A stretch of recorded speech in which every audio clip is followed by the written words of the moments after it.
2021년 9월 29일 수요일 천안광성교회 새벽기도를 시작하겠습니다. 다같이 사도신경으로 우리의 신앙을 고백하겠습니다. 나는 전능하신 아버지 하나님 천지의 창조주를 믿습니다. 나는 그의 유일하신 아들 우리 주 예수 그리스도를 믿습니다. 그는 성령으로 잉태되어 동정녀 마리아에게서 나시고 본디오 빌라도에게 고난을 받아 십자가에 못 박혀 죽으시고 장사된 지 사흘 만에 죽은 자 가운데서 다시 살아나셨으며 하늘에 오르시어 전능하신 아버지 하나님 우편에 앉아 계시다가 거기로부터 살아있는 자와 죽은 자를 심판하러 오십니다. 나는 성령을 믿으며 거룩한 공교회와 성도의 교제와 죄를 용서받는 것과 몸의 부활과 영생을 믿습니다. 아멘. 찬송가 435장입니다.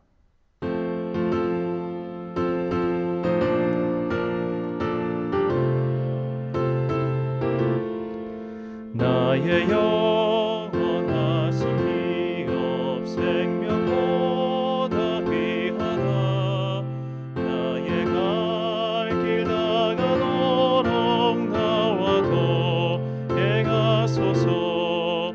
주께로 가까이 주께로 가오니 나의 갈 길 다가도록 소서. 세상 복이 아니람과 모든 명예 버리고 험한 길을 가는 동안 나와 동행 가소서. 주께로 가까이 주께로 가오니 나의 갈 길 나와 동행 가소서. 어두운 골짝 지나가며 험한 바다 건너서 천국 문에 이르도록 나와 동행 가소서. 가까이 주께로 가오니 나의 갈 길 다가도록 나와 동행 가소서. 아멘. 오늘 우리에게 주시는 하나님의 말씀 요한복음 5장 1절부터 47절까지의 말씀입니다. 요한복음 5장 1절부터 47절까지의 말씀. 이제 봉독하겠습니다. 하나님의 말씀을 경청하십시오. 그 뒤에 유대 사람의 명절이 되어서 예수께서 예루살렘으로 올라가셨다. 예루살렘에 있는 양의 문 곁에 히브리 말로 베드자다라는 못이 있는데 거기에는 주랑이 5 있었다. 이 주랑 안에는 많은 환자들 곧 눈먼 사람들과 다리 저는 사람들과 중풍병자들이 누워 있었다. 그들은 물이 움직이기를 기다리고 있었다. 주님의 천사가 때때로 못에 내려와 물을 휘저어 놓는데 물이 움직인 뒤에 맨 먼저 들어가는 사람은 무슨 병에 걸렸든지 나았기 때문이다. 거기에는 38회 된 병자 한 사람이 있었다.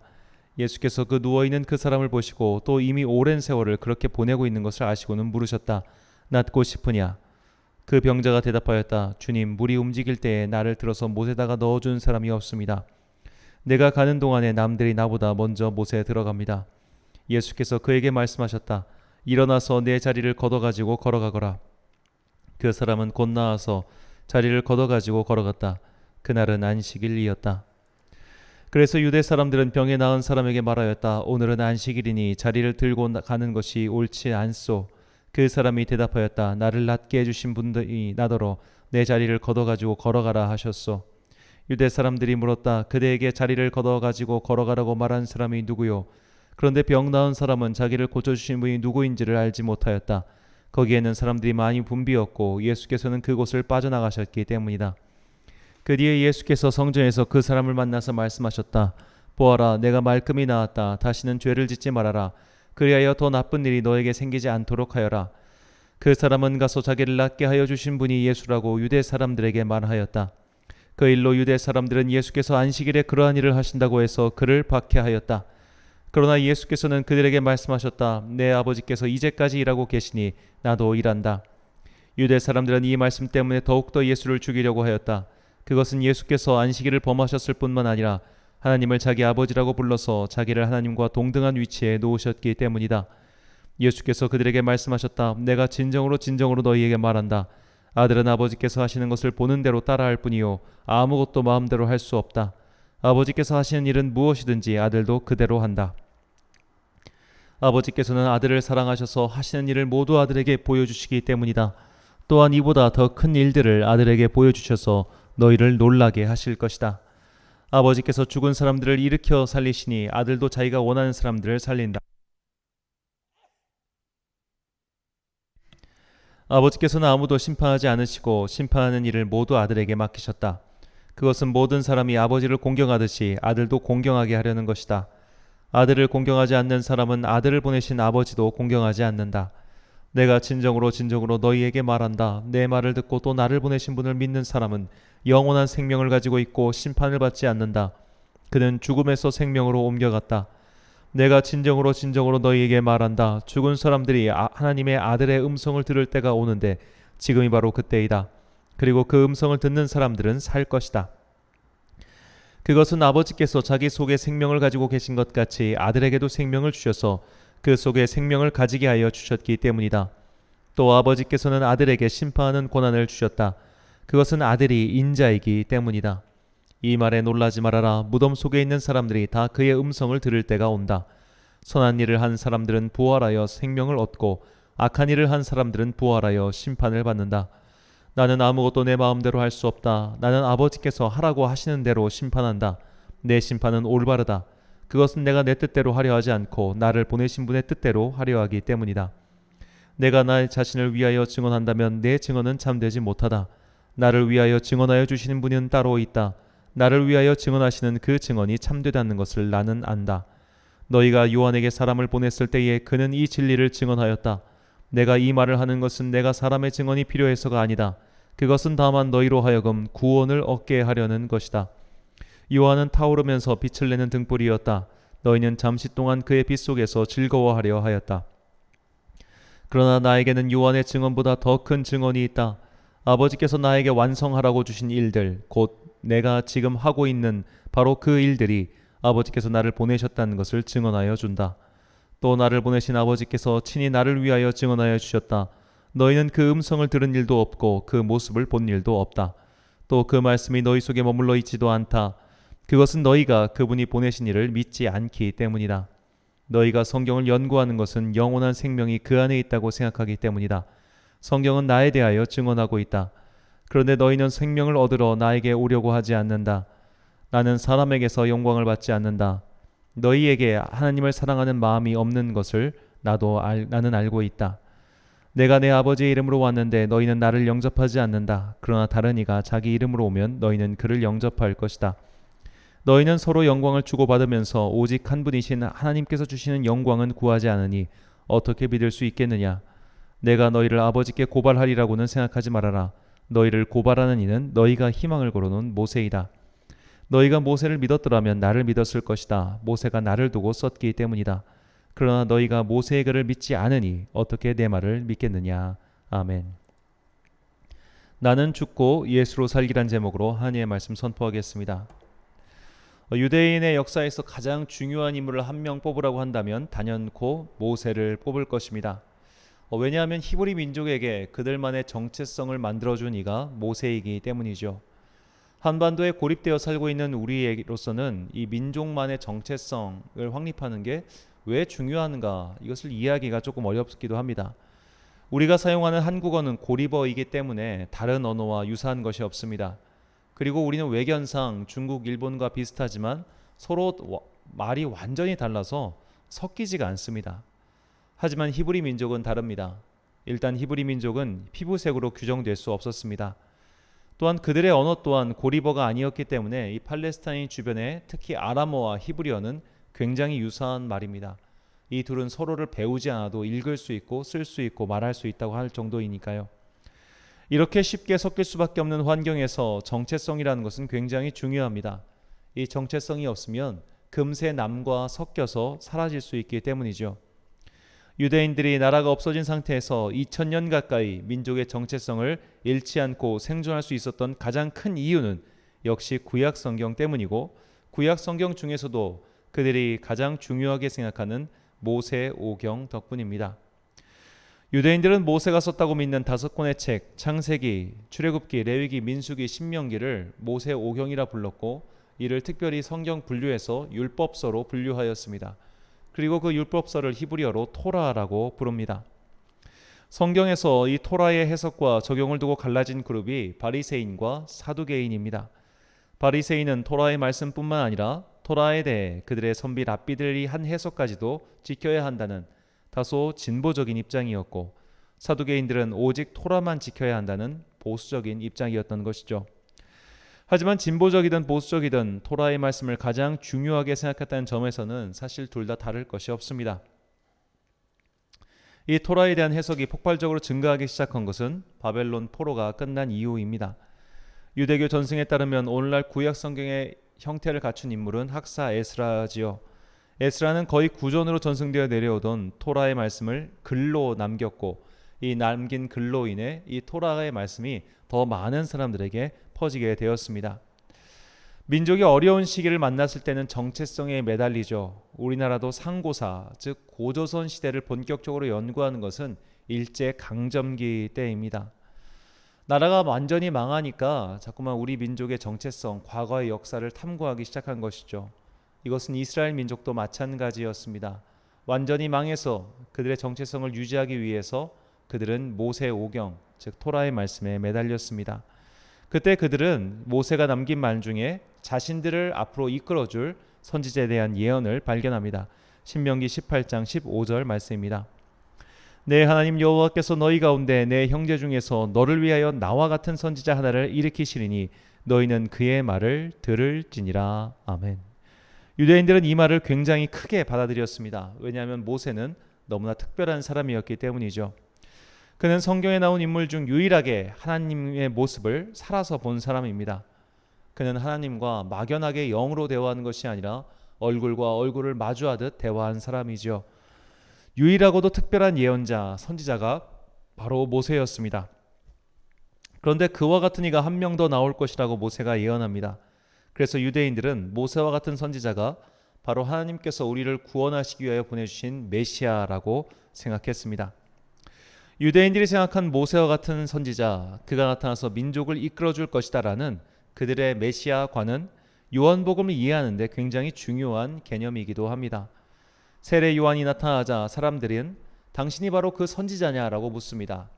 예수님께서 5천 명을 먹이시자 저 사람이야말로 하늘에서부터 온 바로 그 선지자다라고 말합니다. 이것은 모두 모세가 예언한 그 선지자를 가리키는 말이죠. 그러나 많은 사람들, 특히 바리새인과 사두개인 같은 모세의 율법, 토라를 숭상하는 이들은 이 고백을 거절했습니다. 그들은 예수님이 모세가 말한 그 선지자라고 생각하지 않았습니다. 그들은 성경을 연구하였고 알고 있었지만 그래도 예수님을 믿지 않았습니다. 그들은 말씀을 믿고 연구하면서 이제 어긋나는 길로 들어섰기 때문이죠.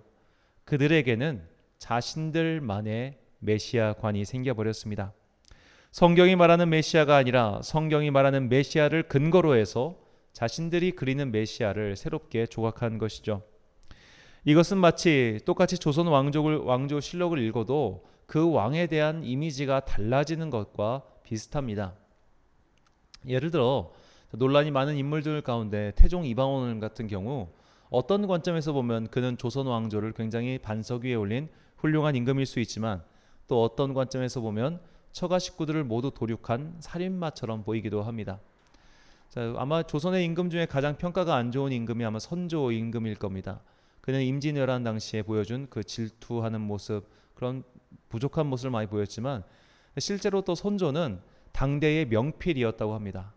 사람들이 한석봉조차도 이 선조에 비견될 수 없다라고 말할 정도로 그는 당대 최고의 명필이었고, 이 중국에서 온 사신들이 그에게 이 글 한 점을 받아가려고 그렇게 노력했다고 합니다. 자, 어느 관점에 보에 따르냐, 그는 무능의 프레임에 갇힐 수도 있고 그런 예술가적이고 훌륭한 사람의 프레임에 넣을 수도 있는 것이죠. 자, 모든 독자는 텍스트를 자유롭게 해석할 수 있습니다. 그러다 보니 똑같은 글을 읽고도 전혀 다른 인물상을 그려낼 수 있는 것이죠. 이때 인물의 상을 그려내는 주체가 바로 자기 자신이기 때문에 우리는 성경의 텍스트를 가지고 내 욕망의 손에 따라 인물을 만들어낼 수 있다는 뜻입니다. 유대인들이 바로 이랬습니다. 그들은 자신의 욕망을 따라 메시아를 그려냈습니다. 그러니 자신들의 욕망과 어긋나는 메시아인 예수님의 존재를 인정하지 않고 받아들이지 않은 것이죠. 그래서 오늘 본문에서 예수님께서는 이렇게 말씀하십니다. 46절과 47절 말씀입니다. 모세를 믿었더라면 또 나를 믿었으리니 이는 그가 내게 대하여 기록하였습니다. 그러나 그의 글도 믿지 아니하거든 어찌 내 말을 믿겠느냐 하시니라. 아멘. 자, 믿음은 내 욕망의 결과물을 믿는 것이 아니라 욕망을 배제한 순수한 원형을 믿는 것입니다. 내 생각을 믿는 게 아니라 말씀 그 자체를 믿는 것이죠.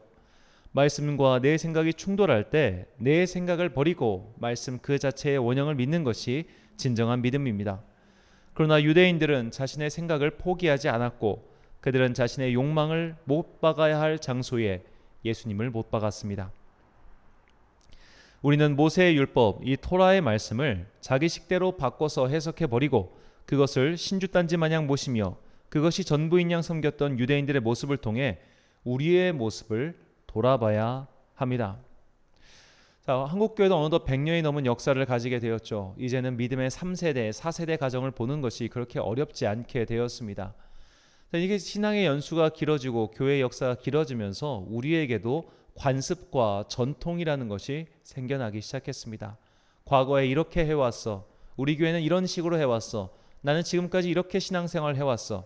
이것이 우리 부모가 해준 신앙생활의 원류야 라는 식으로 해서 전통을 만들어 놓고 그 전통을 마치 신주단지 마냥 모시며 바꿀 생각을 하지 않고 있습니다. 우리의 경험이 과거에 해왔던 방식이 내 생각이 오히려 주님을 만나기에 방해가 된다면 우리의 영적 진보를 막는 걸림돌이 된다면 우리는 언제든지 그런 것들을 과감히 버려야 합니다. 우리는 사도 바울의 십자가 신학을 언제나 가슴에 새기며 살아야 합니다. 갈라디아서 5장 24절 말씀입니다. 그리스도 예수의 사람들은 육체와 함께 그 정욕과 탐심을 십자가에 못 박았느니라. 아멘. 사랑하는 천안 광성교회 성도 여러분, 그리고 이 새벽을 함께 깨우고 계신 귀한 주님의 자녀 여러분, 내 생각, 내 경험, 내 고정관념이 말씀과 섞여버리면 정말 치유 불가능할 정도로 꽉 막힌 사람이 되기 십상입니다. 인간이 이성의 힘으로 아무런 편견 없이 성경 말씀을 바르게 이해한다는 것은 불가능하죠. 그러니 항상 우리는 내 편견, 내 욕망, 내 정념에 사로잡혀 말씀을 곡해하지 않도록 주님께 인도를 간구해야 합니다. 성령님의 조명을 받아 성경을 읽어야 하고 이 성경 말씀 속에서 내 욕망을 모두 배제한 채 오롯이 순수한 하나님의 뜻을 찾아서 그것을 내 삶에서 적용시켜야 됩니다. 성경을 자기 뜻과 자기 편견과 자기 욕망에 맞춰 해석해버리는 사람은 안타깝지만 예수님을 통한 구원을 받을 수 없는 사람입니다. 그가 설령 말씀에서 예수님을 찾았다고 해도 그것은 자기가 그린 예수상에 불과하지 진정한 예수님의 모습이 아니지요. 우리가 그런 이단들이 빠졌던 함정에 빠지지 아니하도록 날마다 깨어 기도하며 성령님의 조명과 인도하심을 받는 여러분과 제가 되기를 간절히 축원합니다. 기도하겠습니다.